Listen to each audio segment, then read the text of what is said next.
You know, Diddy bought his son a Bentley. Maybe, you know, he could buy you one also while you're out. He got me a Lamborghini.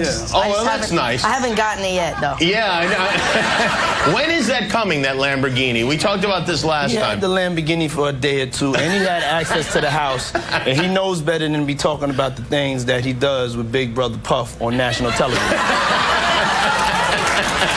Oh, apparently not. Something. What's going on with you guys? Are you working together? I'm not. I mean, I think that we become friends in a strange way, you know. Like Robin Big. Yeah. It's like exactly. I'm Big and you're Robin. Yeah. No, I mean, to a lot of us, he's like a little brother. You know what I'm saying? He's not afraid to call and ask for advice. He's somebody that, in the industry-wise, the record industry is a strong family, and he's somebody that, you know, we definitely have our arms around, and we want to protect him because he's such genuinely a nice person besides his talent. You know what I'm saying? He's one of the greatest kids that you could ever know. The room was quiet except for the soft hum of studio lights. Joe Rogan sat at his desk, papers spread out before him, each page heavier than the last. His audience had seen him react to outrageous headlines and shocking events, but this time, there was no fire in his voice, only the weight of sadness. He leaned forward, took a deep breath, and spoke words that immediately pulled everyone in. No one should have to go through what Justin Bieber went through at 15. No one. So many horrific accusations, though, involving young singers, like children. Yeah, it's disgusting. It's insane. He makes R. Kelly look like a decent guy. Yeah. It's so crazy. It is crazy. And meanwhile, the guy was like hanging out with Oprah, hanging out with Obama. Jay-Z, Everybody. I'm sure the Clintons were there at some point. Maybe Bill. So check this out, yo. Justin, you ever seen the movie 48 Hours? Right now, he's having 48 hours with Diddy, him and his boy. They're having the times of their lives, like, you know, where we hanging out and what we doing. We can't really disclose, but it's definitely a 15-year-old's dream. You know, I have been given custody of him. You know, he signed to Usher. I'm signed to Usher. I had legal guardianship of Usher when you know he did his first album. I did Usher's first album. I don't have legal guardianship of him, but for the next 48 hours, he's with me. So. And good luck when you're older. You know, Justin Bieber had a post the other day on his Instagram talking about all the drugs that he did when he was younger and how much it fucked him up. And now he's got a relationship with the Lord, and he's married, and he's trying to be a normal person. Yeah. But he's struggling with the fact that he was insanely famous when he was a kid. From the very start of the episode, Joe made it clear this wasn't just another celebrity gossip story. This was a detailed look at a young artist's life when the cameras weren't around, built on real reports, contracts, and court files. He wasn't going to tell a secondhand version.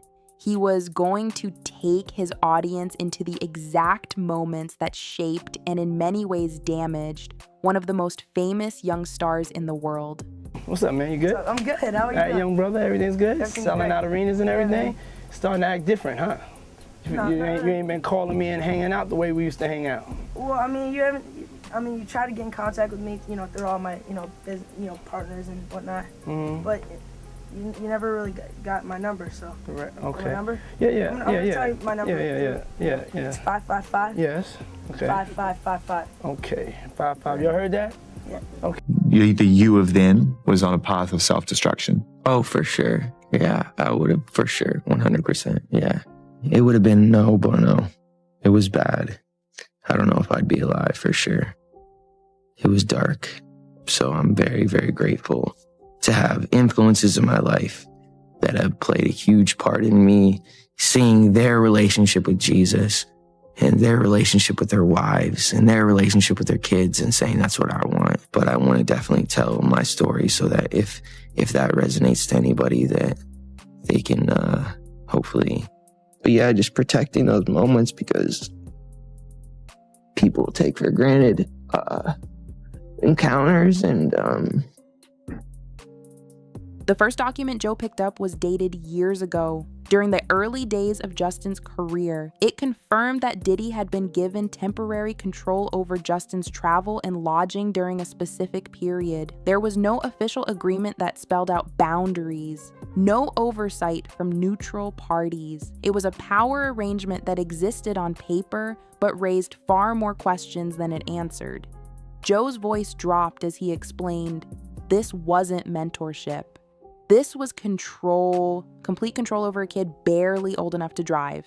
He described how these mentorship periods were always framed as golden opportunities, times when Justin would gain industry secrets and experience beyond his years. But the reality in the files painted a very different picture. Travel schedules were packed tight, days stretched into the early hours, and there were notes about limited contact with his own management during these trips. The deeper Joe read, the more his expression darkened. Then came the personal accounts. In Justin's own handwriting, a letter appeared in the court files. It wasn't long, just a page, but the impact was enormous. He wrote about feeling overwhelmed, about missing his family, and about wanting to go home early because the schedule feels too intense. The handwriting looked rushed, like he had written it quickly and nervously. Joe paused before reading the last line, his voice almost breaking. I don't feel like myself anymore. Joe laid the paper down and shook his head. That's a 15-year-old kid saying he doesn't even feel like himself. Think about that. Fame should never take away someone's sense of who they are, especially not when they're still figuring it out. Because I think if a victim comes out against Usher, it'll show how egregious this shit is. Because if he can be a predator, then anybody can be a predator. Can't smile in your face the whole time. You feel what I'm saying? Like, people look at Usher, they don't see that. They're not seeing the victim. They're not seeing that boy that got rushed to the hospital. They're not seeing what the intentions was in his heart when he took Justin Bieber there. Oh. Let's be honest. He took Justin Bieber there. Diddy had been trying to get to Bieber for a minute. And his management was backing him off. But it wasn't until Usher took over management and had guardianship and gave temporary guardianship to the diddler for 48 hours. Think about that. And then you have him come to audition for you, right? Actually, with a few people. My wife at the time. Right. It also was Perry Reed, L.A. Reid's first wife. So you were all sitting in a room somewhere? We were in a room. Yeah. And I showed her the video. And Perry says, are you crazy? You better get down there and meet this kid right now. He's amazing. When all these pics come out and all this stuff with Bieber's big penis, are you the mastermind behind that? Say, listen, show off your big penis and people will come to those concerts. Or are you sitting there? Is that the kind of manager he's doing? Usher, are you sitting down with him and saying, yeah, show your cock, or leave it in your pants? I mean, do you sit him down and say, look, part of this is PR, Hey, man. by the way, he does have a brain of his own. Yeah, but were you shocked at the size of his penis?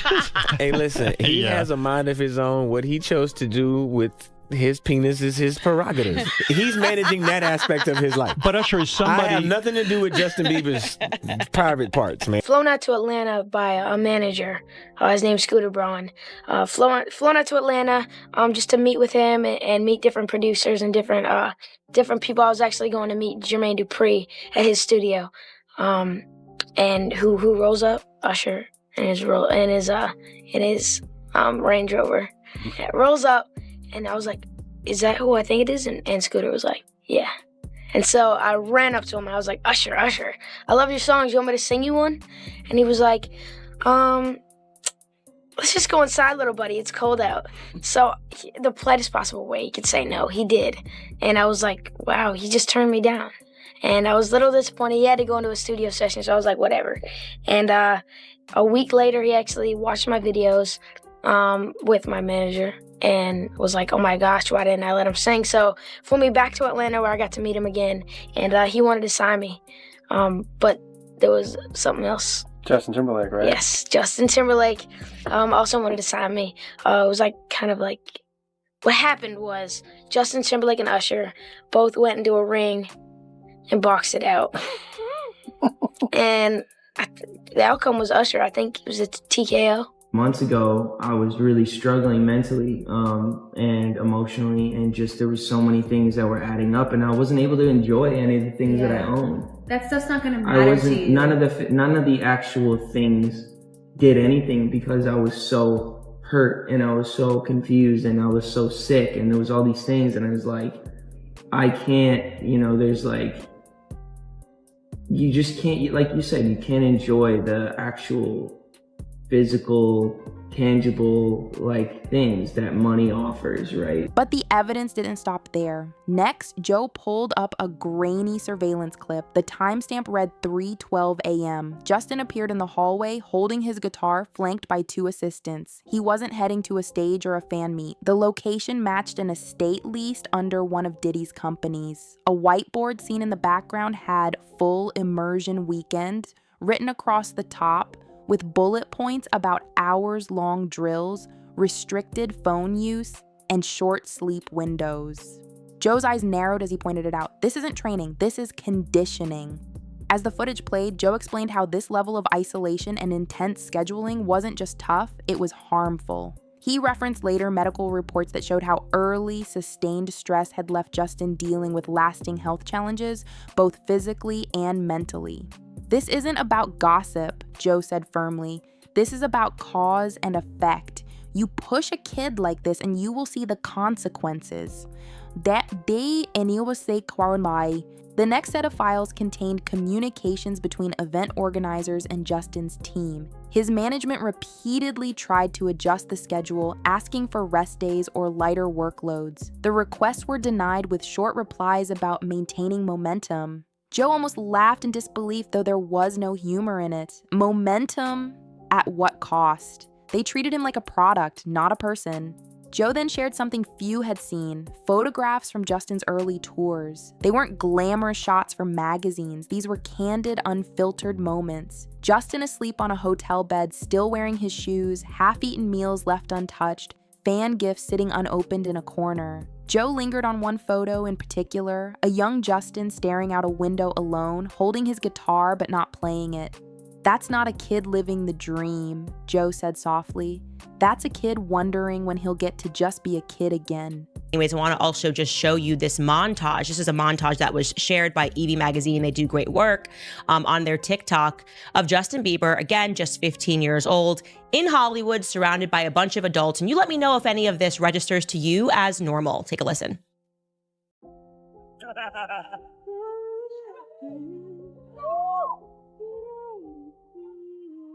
Wow!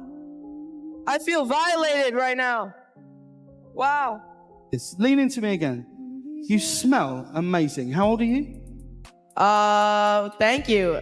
How old are you? I'm 16. I'll be 17 in like 2 weeks. I don't ever remember smelling that good at 16. Like that was bad. Yeah. Wow, look at your eyes. Look at what a beautiful face. All right, now it's time to... We had seen these videos of Justin Bieber being handed over to him at age 15. Great job.